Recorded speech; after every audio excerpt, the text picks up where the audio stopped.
If anyone can say he's had a storybook life, it's Prince William. The firstborn son of England's beloved Princess Diana, and the second in line after his father, Prince Charles, to become king.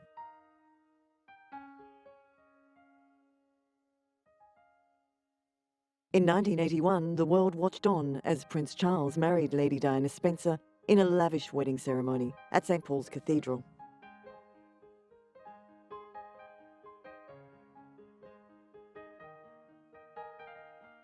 In June the following year, the royals welcomed their first son, His Royal Highness Prince William Arthur Philip Louis Windsor of Wales.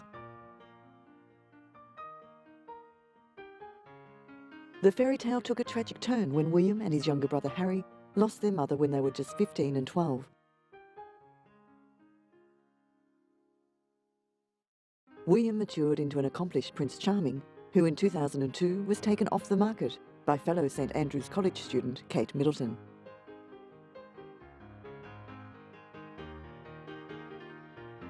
The prince and officer in the Royal Army married in a fairy tale ceremony at London's Westminster Abbey on April 29, 2011, ennobling the royal duo as the Duke and Duchess of Cambridge.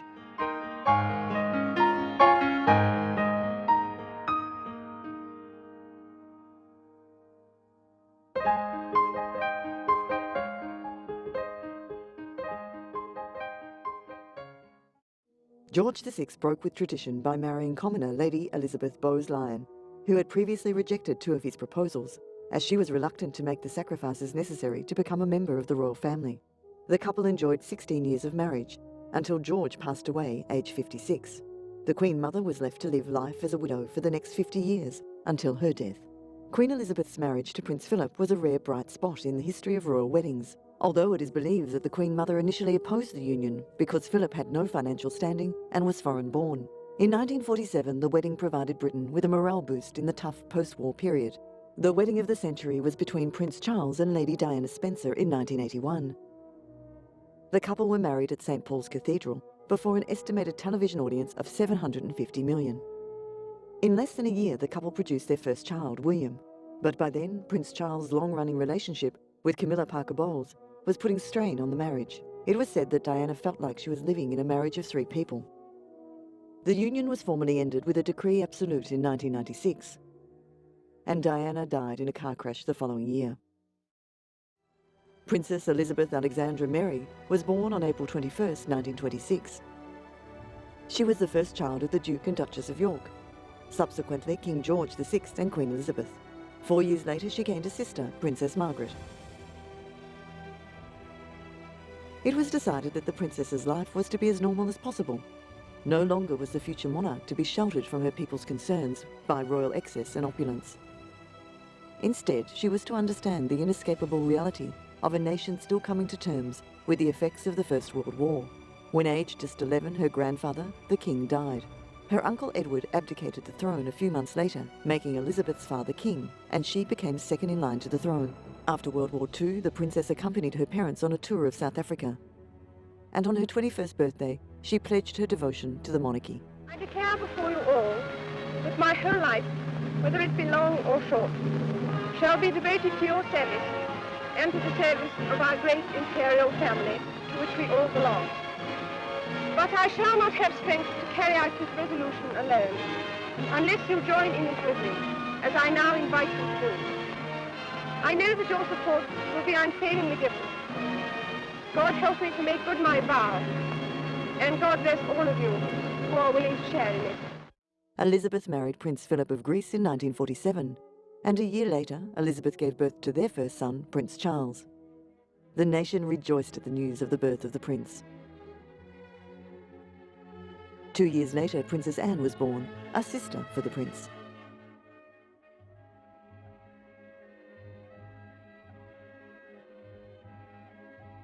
The health of King George VI declined during 1951. On a stopover in Kenya, the princess was brought the news that her father had passed away.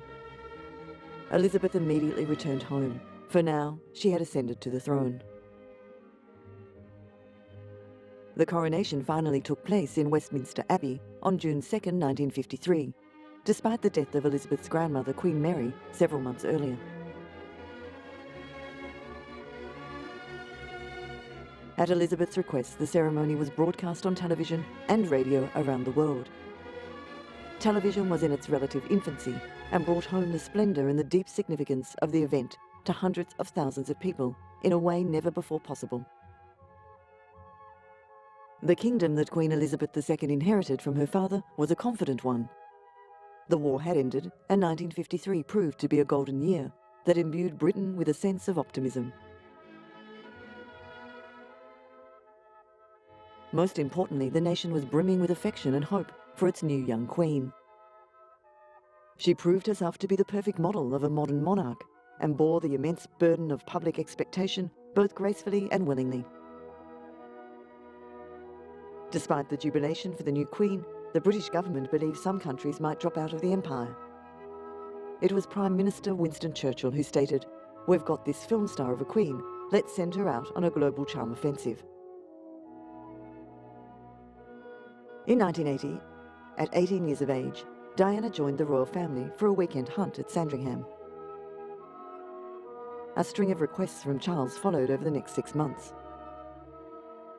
The monarchy reportedly also considered Princess Astrid of Luxembourg as a suitable match for Charles, even though she was Catholic.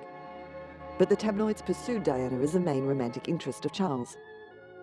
Her flat was under constant surveillance by the paparazzi, and she was followed wherever she went. Although the shy 19-year-old was suddenly thrust into the media spotlight, she still cared for all of those who came into contact with her. In February 1981, the wait was over. Buckingham Palace announced that Prince Charles and Lady Diana were engaged.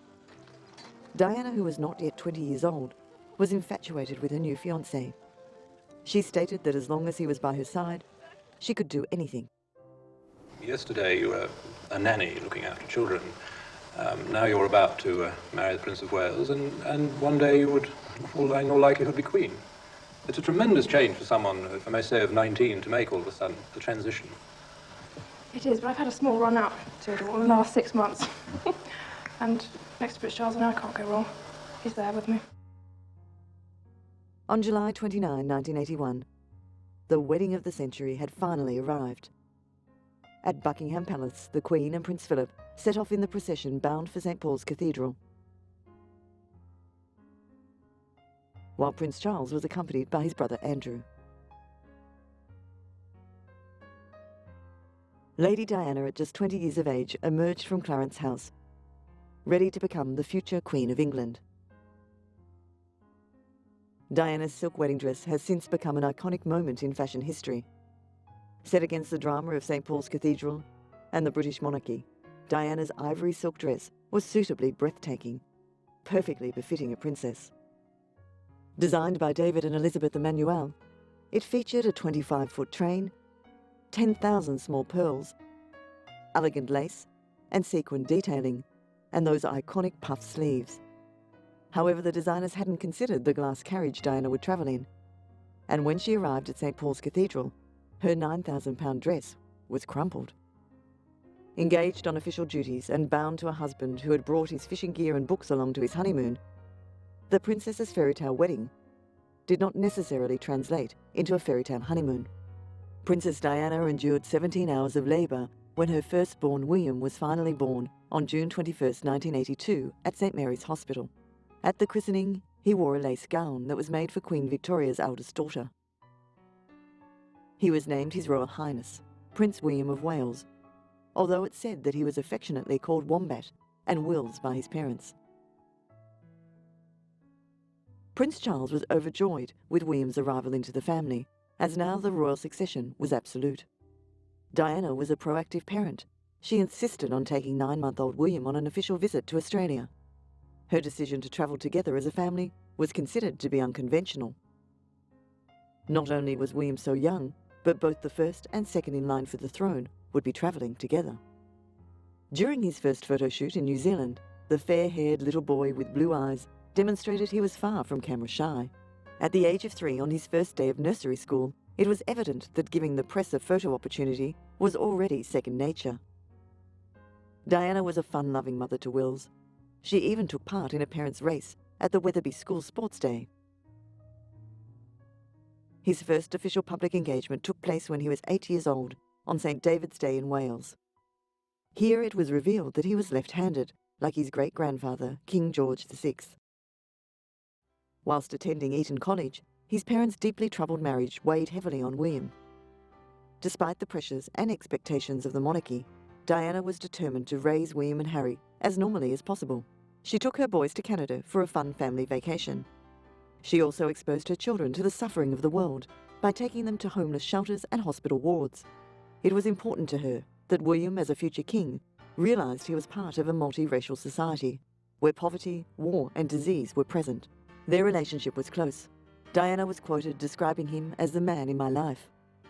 She relied upon her eldest son for comfort and advice. It was said that Wills even announced that he wanted to be a policeman when he grew up so that he could protect his mother. Harry replied, "You can't. You've got to be king."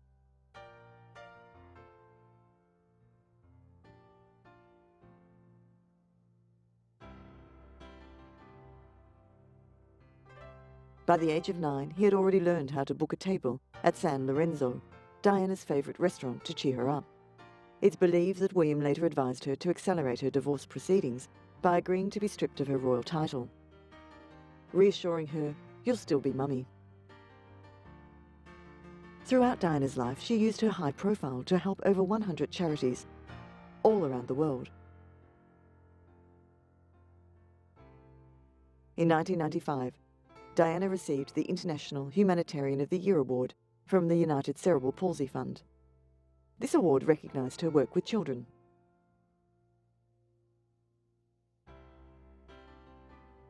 The princess was most publicly noted for her charity work and stance against landmines. Photos of Diana walking through a minefield wearing a ballistic helmet and flak jacket brought a great deal of publicity to the issue.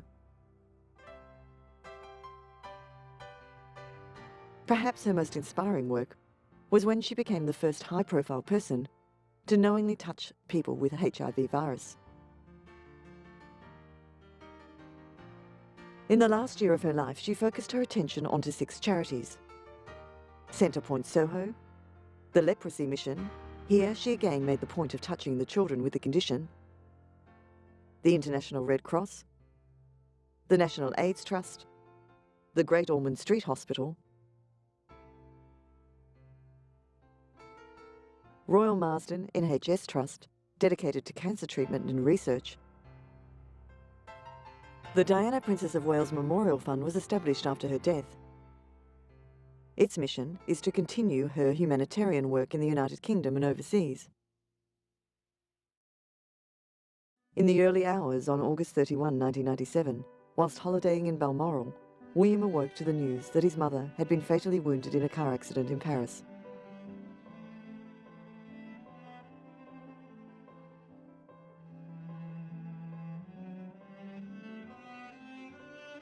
William, aged 15, and Harry, 12, returned to London to view the mass of floral tributes left by members of the public and to meet some of the mourners and well-wishers who crowded outside his mother's home at Kensington Palace.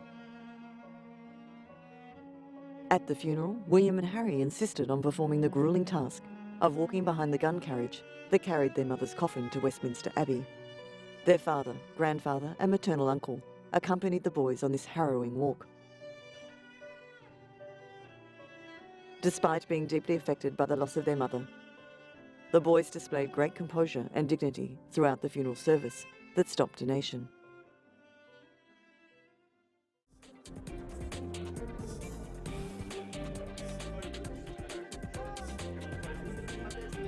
My brother and I were lucky enough to grow up supported by the love and nurturing of our family.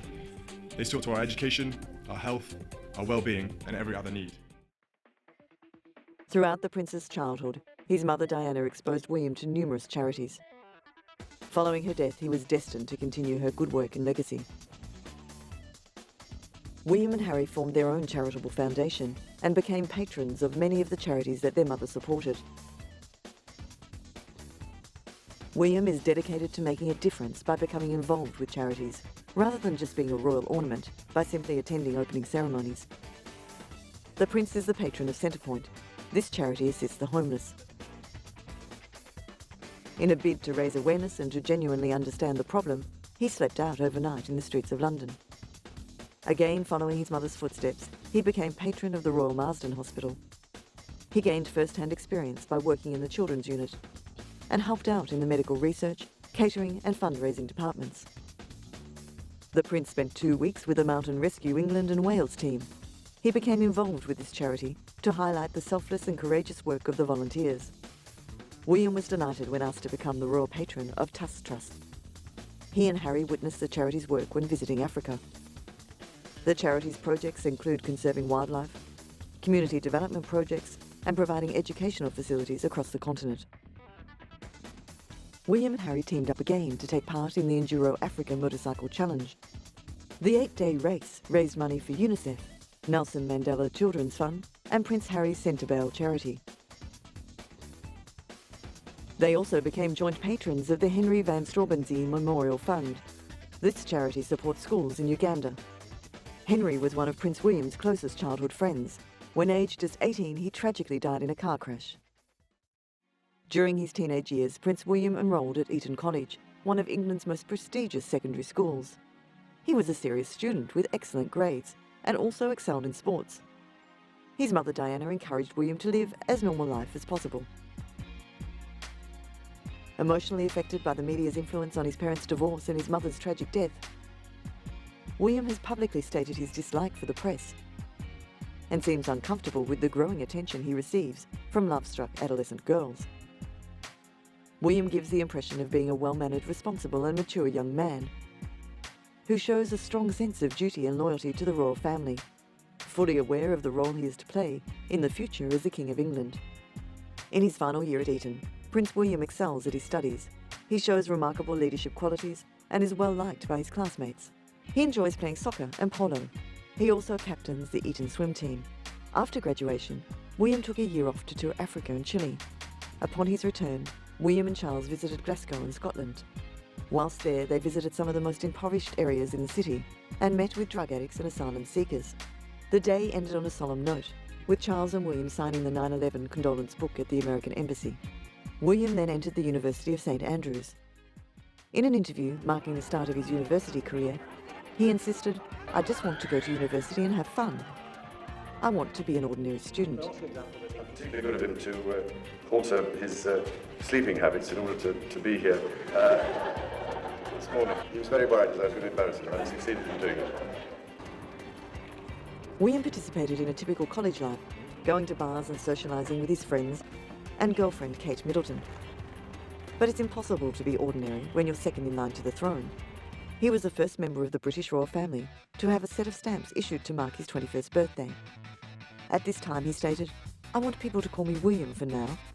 I don't want all the formalities because they're not needed for the time being." Rumours circulated in the press that he didn't want to inherit the throne. He responded by saying, "It's something I was born into, and it's my duty. These stories about me not wanting to be king are all wrong. It's a very important role, and one that I don't take lightly."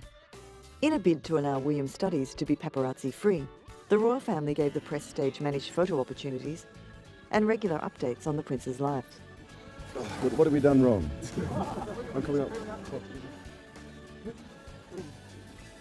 You've got to be very careful with land, I see. What makes you think that? So, Prince William, romance still in the air here. Could there be another wedding perhaps on the card sometime soon?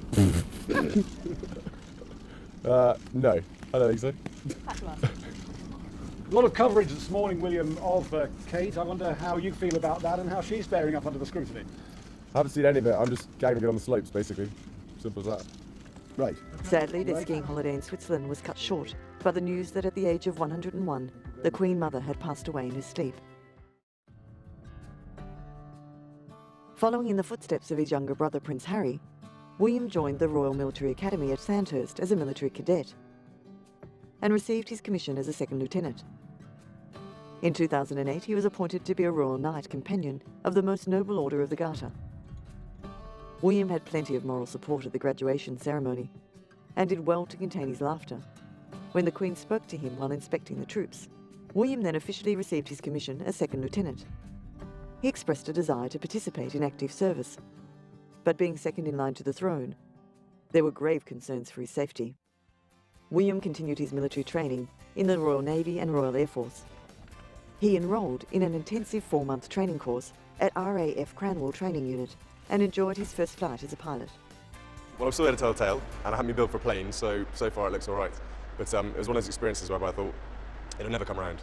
And I thought, hopefully a bit longer yet, I'll get more practice. The next thing I know, my instructor jumps out and goes, go on, get on with it. And I was left there sort of looking around there and go, what? So I just did it, and once you get up in the air, it was fine. It wasn't so bad. William helped to man a C-17 Globemaster flight to Afghanistan, during which he assisted in the repatriation of the body of a trooper, Robert Pearson. It is said that his fellow crew affectionately gave him the nickname Billy the Fish, a pun on his title. Upon completing the course, he was presented with his RAF wings by his father Charles, who had also received his wings after training at the same unit.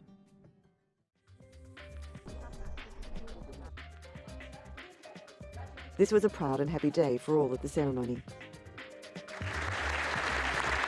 William then started his Navy training in the Caribbean island of Montserrat. During his training, the Prince took part in a secret underwater mission and helped to identify and capture a small vessel that had been transporting a vast quantity of cocaine. Southern Tenth Wales' presence in HMS Arnduke has made absolutely no difference to the way I conduct my operations. He's integrated entirely into my ship's company. What I'm able to do is expose him, which is my remit from senior officers, to expose him to every facet of naval operations as they unfold. After a stint with the Army Air Corps, it was announced that he would transfer to the RAF in order to train as a full-time search and rescue helicopter pilot. This enables him to take an active role as a member of the armed forces, without being deployed on combat operations. William then began training in Shawbury, where Harry was training as an Army Air Corps helicopter pilot. It's quite a special moment for you, isn't it? Because this is possibly the last time you'll be living together. First and last time we'll be living together. It's been a fairly emotional experience. Yeah. How much inter-service rivalry is there between you two? None at all. No, not at all really. I mean, everyone knows the Army's better than the RAF. I'm a cavalry boy anyway, so it's fine. There's good bands between Army pilots and RAF pilots obviously as well. And the Naval pilots just, in the background, they didn't do anything, so it's fine. And would you live together again? Is much experience being the same? Well, bear in mind I cook him and feed him basically every day. I think he's done rather well. I told you the other week that he did all the washing up. He does do a bit of the washing up, then he leaves most of it in the sink and then it comes back in the morning and I have to wash it up. Oh, the lies. Yeah, unbelievable. Do you end up find yourself tidying up after him, or? Yeah, a fair bit of tidying. He snores a lot as well and keeps me out all night long. Not good I for think we're showing a bed factor. No, I think that's very important we say that. And it's somebody's birthday on Sunday. Are you a bit nervous? Any presents you want your brother to get for you? Basically, he's probably only literally just realised that you said that now and hasn't got me a present, but I wouldn't expect anything else anyway. I'll be lucky to get a card. It's going very well, Rebecca. It's been, I've moved off from the school because now being a far superior RAF pilot, I've now moved on to the Griffin. And it's good fun. You know, I've got more of a crew atmosphere, so I've got guys in the back and it's really good. You're flying along, you get these random voices coming in your ear that you can't even see. And you've got to sort of respond. Yeah, exactly. They're usually hanging off a skid. Yeah, just random voices, yeah. But no, it's good fun. It's quite a long way to go yet before I'm finished, but I'm looking forward to, a few challenges ahead and flying. So to me, I didn't join the forces to be, like I said lots of times before, mollycoddled or treated any different. And as far as I'm concerned, in my eyes, if Harry can do it, then I can do it. I don't really separate us in that much difference. And I think as a future head of the armed forces, it's really important that I at least get the opportunity to be credible and to do the job that I signed up for and to do the best I can. And that's all I ever wanted to do. And the search and rescue role is now, slightly different. So obviously being able to go to Afghanistan, but it's still doing an important job. And I hope it's a step in the right direction exactly for the future. Due to William's future role in the monarchy, a long-term career in the military is unlikely. From birth, it was destined that William would be an ambassador for the monarchy. But the royal family would not have expected his popularity to be as great as it is. William is a passionate environmentalist. William and his father attended a brokerage firm to help out at the company's annual charity fancy dress day.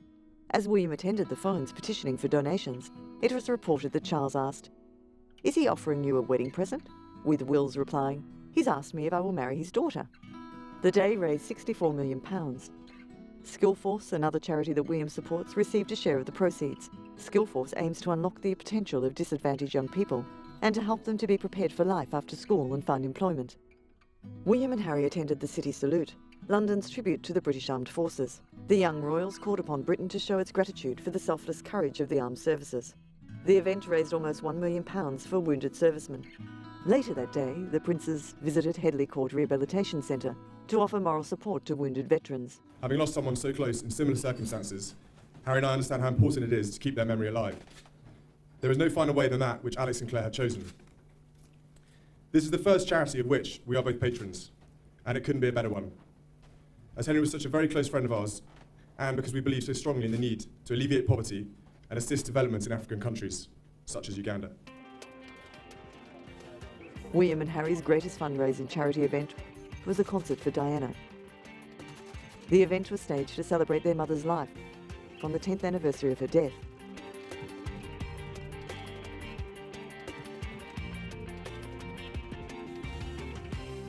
We wanted to have this big concert with, full of energy, full of sort of fun and happiness, which I knew she would have wanted. And on her birthday as well, it's got to be the best birthday present she's ever had. And with it, we can, by the two of us organising it, we wanted to have the fact that the evening is all about our mother. The main purpose is to celebrate and to have fun and to remember her in a fun way. We've got St John, we've got the English National Ballet. Andrew Lloyd Webber is doing a exclusive sort of greatest hits bit.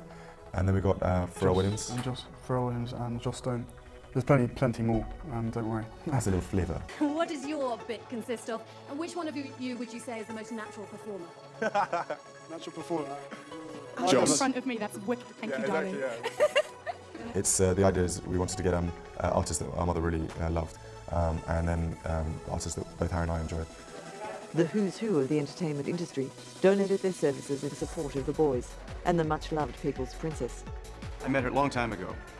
And William and Harry, they were wee little kids, They probably don't even remember it, but they probably don't even know who I am. But yeah, I remember meeting her, sweet lady. And what's really cool about this whole thing is that, there's positives and negatives in anybody's life. But what's great is that everybody remembers the wonderful things she stood for. What I see is a mom, especially through William and Harry. I see a mom. I think that the world, not just Americans, but the world had a bond with her because she was so genuine about really being true and honest. And from royalty, sometimes you don't expect that they're going to give you that realism of character. And, because of what they're supposed to do or because of the honor they're supposed to hold, you expect not someone to kiss a child with AIDS, and you don't expect the certain things that Diana has been known and will always be known for her valor in strength. And so I think that Americans as well as the world, they're all watching. The concert was a huge success, attracting a crowd of 62,000 in the stadium and watched on television by millions more around the world. The £1.2 million raised ensured that 8 charities received at least £150,000 each from the proceeds. Thank you very much. Thank you very much. Since birth, William's personal life has been the subject of great media attention. The Prince regularly participates in charity polo matches. Despite being left-handed, which is a disadvantage in the sport, he is skilled and very competitive. Although Kate suffers from an allergy to horses, she has been a regular feature on the sidelines of polo fields throughout the course of their relationship. Proceeds of this event went to the child bereavement charity of which William is a patron. Their mission is for all bereaved children and grieving families to have access to support from trained professionals. The mature, sensitive Prince that we know today is a result of an incredibly unique life, which has been one of privilege and adversity. On a trip to Australia, William paid a visit to the community of Flowerdale, which was living in temporary housing, having lost their homes in the Black Friday bushfires.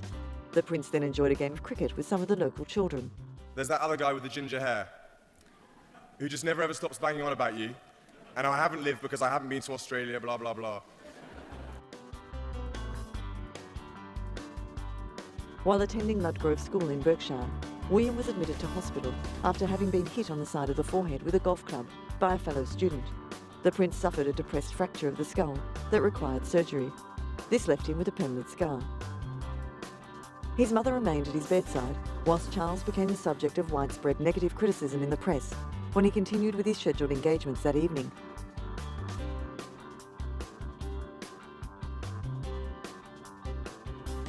Prince William followed in the footsteps of his late mother and the Queen Mother when he was made an honorary barrister at the Middle Temple Hall.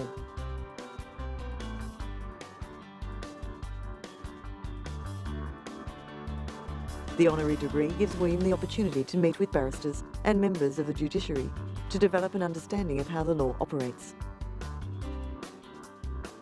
At the ceremony, it was reported that William promised not to practice as a barrister, except for contesting the odd speeding ticket.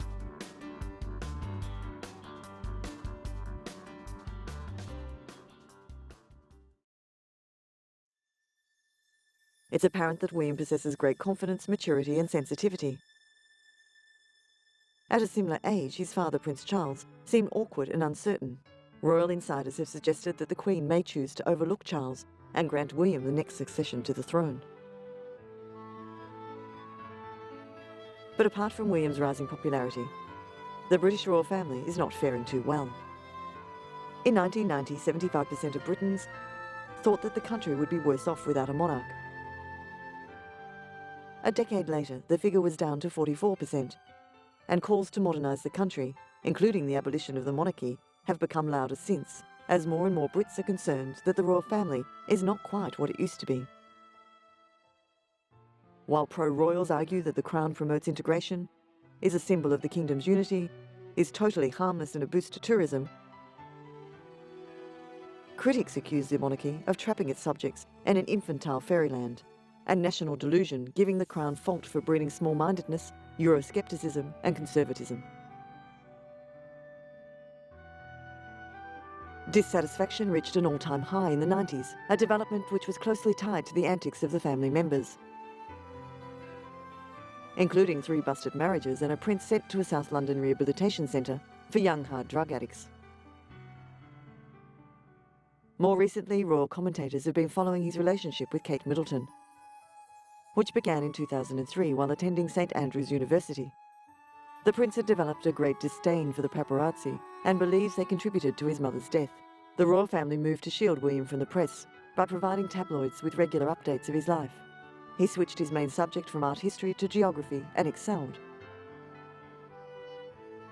He graduated the same year as Kate with upper second-class honours, the highest honours awarded to any heir of the British throne. Rumours of a possible engagement swirled around the pair. Middleton attended William's passing out parade at Sandhurst. This was the first high-profile event she attended as his guest, and speculation grew. The relationship was followed so closely that bookmakers took bets on the possibility of a royal wedding.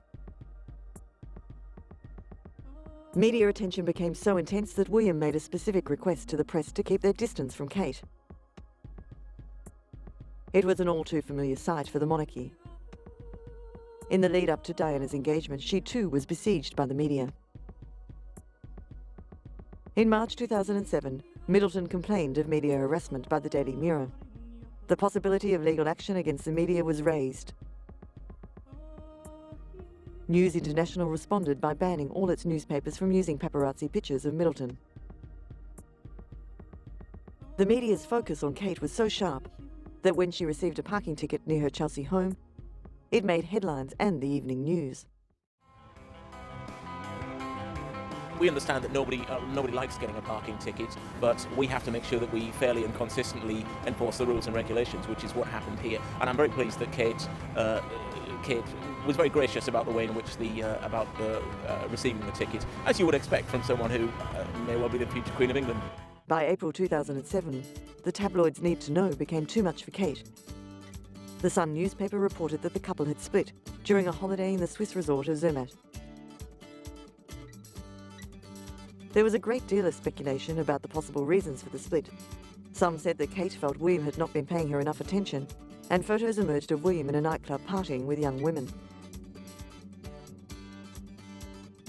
Other reports stated that he had received advice from members of the royal family not to rush into marriage. William also went on the record saying that he was far too young to marry. Several months later, the couple resumed their relationship.